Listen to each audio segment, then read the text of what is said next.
first DLC offering is called First Strike. It releases February 1st. It has 5 new levels in it, 4 brand new multiplayer maps, as well as a zombie level called Ascension.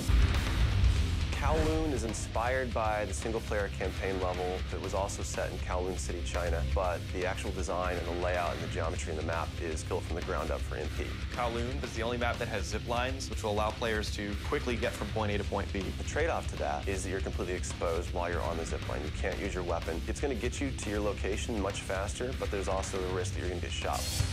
Discovery is an Antarctic research station that was a German outpost left over from World War II.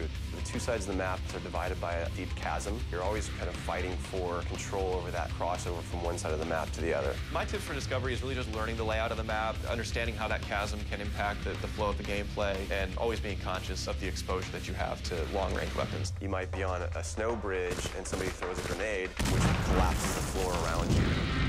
Our large map is Berlin Wall. This focuses on the checkpoint Charlie area of Berlin. It puts you fighting on the two different sides of the wall. So you've got East Berlin versus West Berlin kind of thing going. Berlin Wall has certain attributes about it that if you use it right, you're going to have the competitive edge over your opponents. It has a lot of very long view distances. It's a really great map for snipers. There's some good high points, some good elevation there. And one of the unique aspects about Berlin Wall is that there's the no man's land in the middle. You can take the risk of going through no man's land to get a faster route, but there's a good chance you're going to get mowed down by the auto turrets.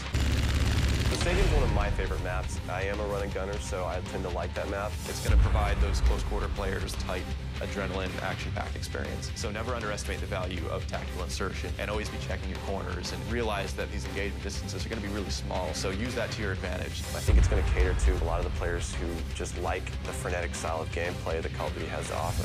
One of the big agendas with this map pack is we wanted to listen to the feedback that people have been giving about all the maps they've been playing with the release of the game. They want more verticality, more sniper opportunities. They really love the interactivity that we did. These are components that we wanted to bring back in a pretty big way in the first DLC offering. First Strike is going to be available February 1st for 1,200 Microsoft points, and it will be available on Xbox 360 first.